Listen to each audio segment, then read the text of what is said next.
de l'ordre du jour. Je donne maintenant la parole à Madame Rosemary DiCarlo. Mr. President, yesterday it was reported that a Russian Il-76 military transport plane crashed in the Belgorod region of the Russian Federation, near the border of Ukraine, killing everyone on board.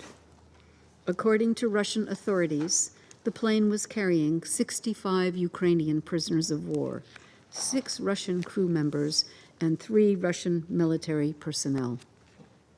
According to Ukrainian authorities, the plane may have been carrying missiles for Russia's military system. We understand both Russia and Ukraine are conducting separate investigations into the incident, and Ukraine has called for an international probe. The United Nations is not in a position to verify these reports or the circumstances of the crash.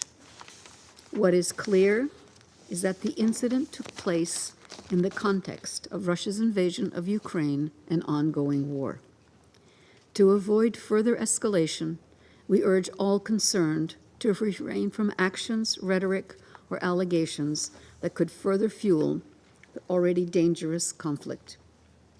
Mr. President, in 1 month, we will mark the tragic milestone of 2 years since Russia launched its full-scale invasion of Ukraine, in blatant violation of the UN Charter and international law.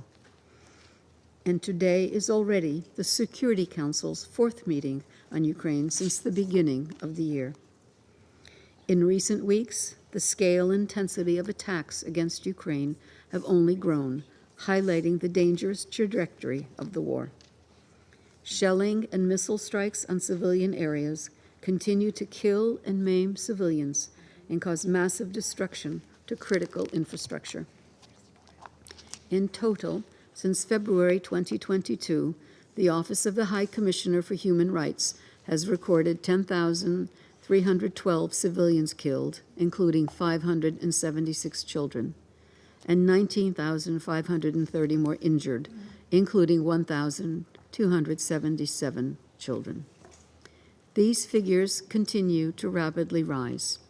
On 23 January, at least 18 civilians were reportedly killed and more than 130 injured in Russian missile strikes across Ukraine. In Kyiv, the latest attacks injured civilians and caused damage to civilian buildings, including those next to the United Nations office. In Kharkiv, 10 civilians were reportedly killed and 66 injured. The city continues to experience repeated airstrikes, and the consequences are devastating. The recent month is the most intense in terms of attacks and civilian casualties that the city has experienced since September 2022. Aerial assaults also cause loss and destruction in Dnipro and Odessa. Furthermore, on Sunday, 21 January, 28 civilians were reportedly killed and 30 injured in shelling on the Russian-controlled Ukrainian city of Donetsk. Cross-border strikes are also reportedly expanding inside the Russian Federation, reaching beyond the immediate border regions. The Secretary General has been unambiguous in condemning all attacks on civilians and civilian infrastructure wherever they occur. They are prohibited under international law and must stop immediately. The recent incident in the Belgorod region, with its claimed link to a planned prisoner exchange, reminds us of the plight of prisoners of war. We remain deeply concerned about their treatment. Since February 2022, the UN has interviewed over 280 Ukrainian POWs who returned from Russian captivity.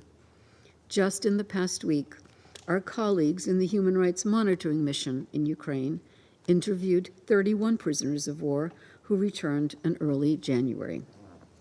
What we hear in these interviews is harrowing. Only very few had been able to communicate with their families during internment. Over 90% say they were tortured. Many said they did not receive enough food or medical treatment they urgently needed. We continue to urge the Russian Federation to provide independent international monitors unfettered access to POWs.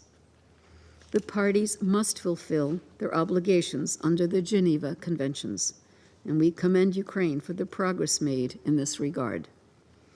Earlier this month, we welcomed the latest exchange of prisoners of war between Ukraine and the Russian Federation.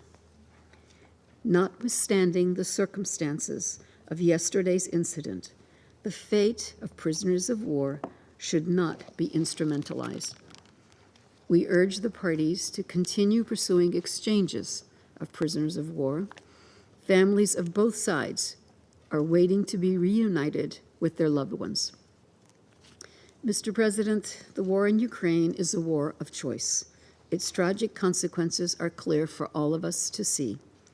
The longer it lasts, the more death and destruction it causes, and the more it eats away at the norms agreed to ensure and maintain a peaceful and secure world. And the United Nations remains ready to support any meaningful efforts to lay the groundwork for just, lasting, and comprehensive peace, in line with the UN Charter, international law, and resolutions of the General Assembly. Thank you, Mr. President. Je remercie Madame DiCarlo pour son intervention. Je vais maintenant donner la parole aux membres du Conseil qui souhaitent